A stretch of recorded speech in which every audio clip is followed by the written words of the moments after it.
Everybody, welcome to today's Daily Distinction. Yes, I'm standing outside. You can see the reflection from the pool up there. We got a bunch of stuff going on as we're getting ready. And yeah, thanks. A couple folks have asked about the back, and it's just easier standing up than sitting down, which there you go. Hope everybody's having a great day. It is a beautiful, beautiful day here in Las Vegas. It's the reason that you might live here because it's 68 degrees right now. Just feels fantastic.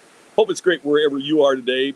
We're doing a bunch of running around. I've got an appointment coming up, so just going to have a quick check-in. Curtis, great to see you. Glad that you were checking in as well today. Hope everything is great in your world. And I want to remind you, there's plenty of free resources about how you create distinction at distinctionnation.com. Don't forget to do that. Also, if you just need a quick dose of distinction, all you need to do is to say to your Amazon device, Alexa, play Distinction Radio.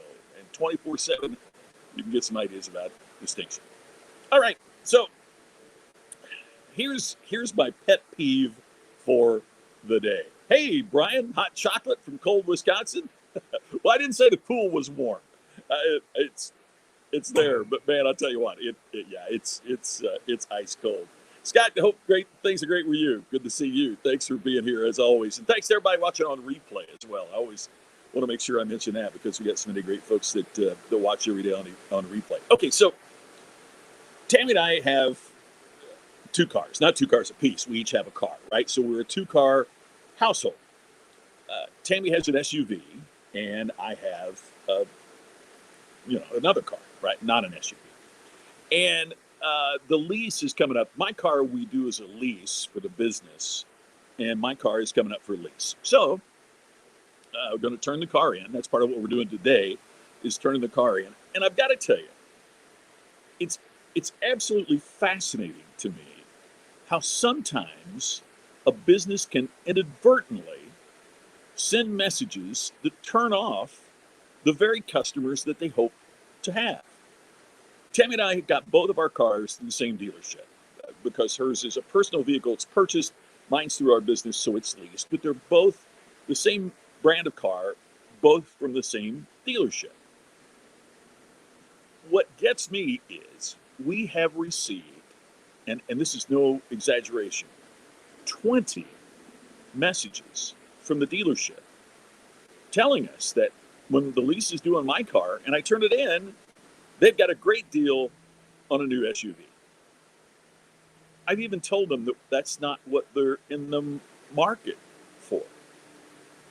And so then we got another 18 messages telling us about the great deal we can get on an SUV.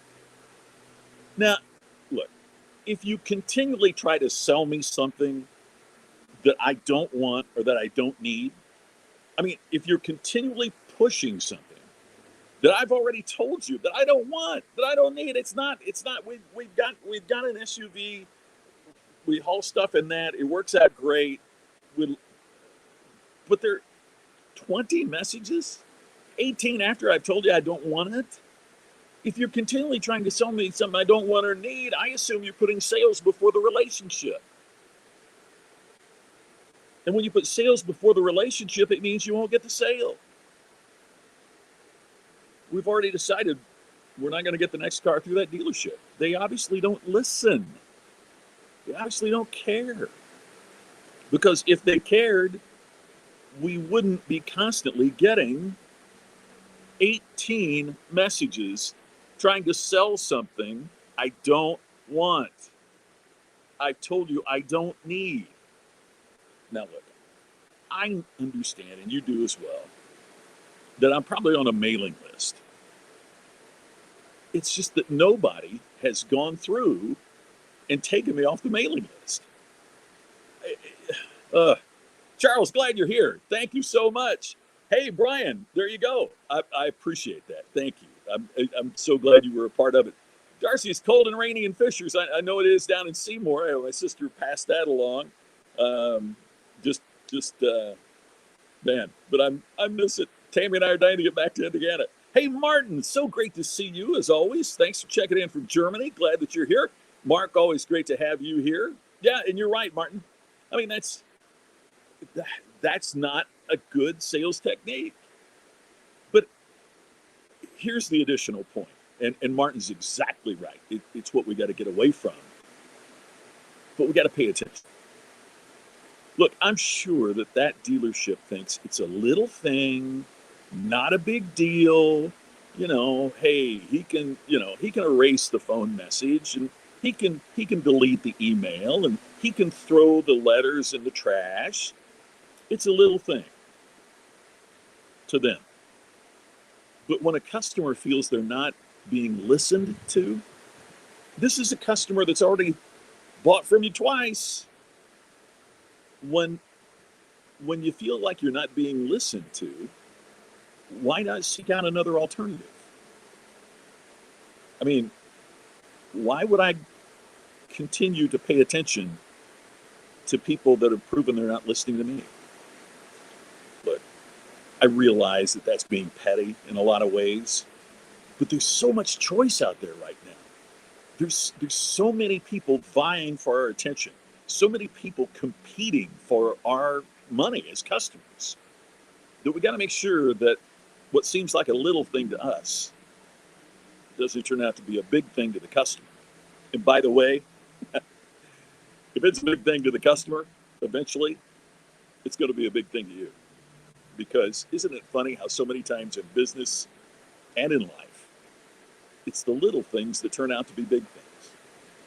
So if you're just joining us, just catching in, the point is this. If a customer tells you that there's something they don't want or they don't need, don't keep trying to push that same product or service down their throat. I'm not saying you should stop selling if a customer says they don't need what you have, because maybe they're not, maybe needs awareness is a step that you can do work with them.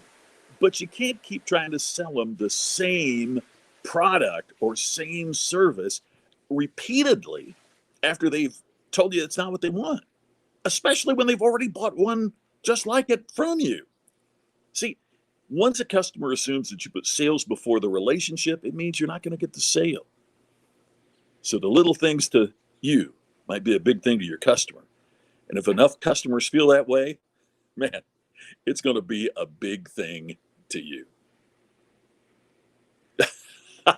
Charles, yeah, I love that. Yeah, my wife says that I only have two problems. One is I don't listen, and I can't remember what the other one was. You've seen that meme. Oh, yeah, exactly right, Mark. I call that the PETA factor, pain in the ass, right? I mean, the PETA factor is an important one there. Yeah, customer prevention business, and that's what it became. Most dealerships under contact customer. Yeah, you're right, kid. I mean, it's like, isn't there a happy medium here somewhere? I mean, and the other thing is when you're contacted that many times, there's also you kind of wonder about desperation or something. I mean, I wouldn't think so. All the numbers I've seen about what's going on in terms of sales are pretty good, but tough. Yeah, they're both, Curtis, is both ironic and iconic. You're exactly right. You're iconically. Yeah, Scott, I probably have a couple more messages. I'll guarantee you when we go in here in just a few minutes and turn in the leased car, I'll guarantee you, I'll catch up on this tomorrow. I'll bet you they try to get me in that SUV. What do you bet? Yeah. All right. Oh, hey, Joe. Good to see. Happy birthday. Joe Calloway, as you know, is a great friend of mine. Yesterday was Joe Calloway's birthday. So happy birthday, Joe. He loved Home Depot. They sell me the stuff I want. Yeah, boom. That's exactly it. I love that, Joe.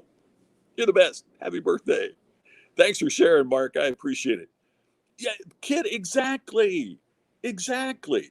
If they, or would you like to extend the lease of the car that you currently have if you love it? Or would you like to, what Randy Pennington, my great friend, tells the story of the dealership, the Lexus dealership, Sewell in Dallas.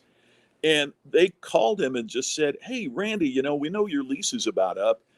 Do you like the color? Do you like the Lexus? Do you like? And Randy said, yeah, man, I love it. It's really great. And he said, well, what if we bring another one just like it, only a brand new model to your house? We'll pick up the old one and leave the new one there, and your payment stays the same. Just keep making the same payment. What? And they bring him. They just pick up his car. This dealership didn't. Crazy. Yeah, exactly. You're with it. Hey, Mark, there you go. Happy belated to our pal Joe, who was such a great part of the Distinction Summit here a couple weeks ago. So, all right. Thank you, everybody. I'll let you know what happens if they try to sell me on it again when we get back from the dealership. I'll check in with you tomorrow on it. Thanks, everybody, for watching Daily Distinction. I appreciate it. We'll catch you tomorrow on our next episode. Same time. Thanks for sharing, too. So many of you shared it today. That really means the world. I look forward to talking to you again soon on the next Daily Distinction. Have a great day.